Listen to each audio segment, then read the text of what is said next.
ഊട്ടിക്കവലയിലെ ഒരു വീട്ടിൽ നിന്നാണ് ഇന്ന് പുലർച്ചെ കടുവ ആടിനെ പിടികൂടിയത്. ആ ആടിൻ്റെ ജഡം ഉപയോഗിച്ച് തന്നെ അതിനടുത്ത് കൂട് വെച്ച കെണിയൊരുക്കിയിരുന്നു.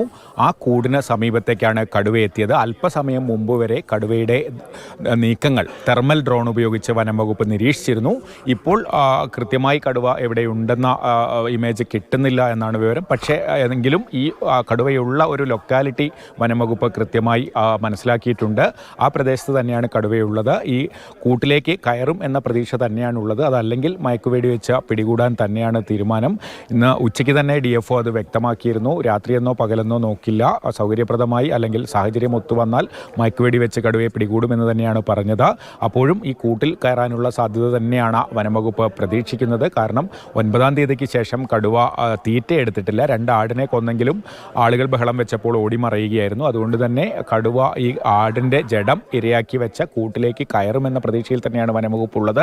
ഏതാണ്ട് 1 മണിക്കൂർ മുൻപാണ് തെർമൽ ഡ്രോണിൻ്റെ നിരീക്ഷണത്തിൽ കടുവ മറ്റൊരു ഭാഗത്ത് നിന്ന് ഈ കൂടിനടുത്തേക്ക് വന്ന നീക്കങ്ങൾ വനംവകുപ്പ് മനസ്സിലാക്കിയത്. പക്ഷേ അത് പിന്നീട് കഴിഞ്ഞ കുറച്ച് സമയമായി കടുവയെ ഡ്രോണിൽ കാണാൻ കഴിഞ്ഞിട്ടില്ല. പക്ഷേ ആ പ്രദേശത്ത് തന്നെ, ആ കൂടിനടുത്ത് തന്നെ ഉണ്ട് എന്ന വിശ്വാസത്തിലാണ് ഇപ്പോഴും വനംവകുപ്പ്.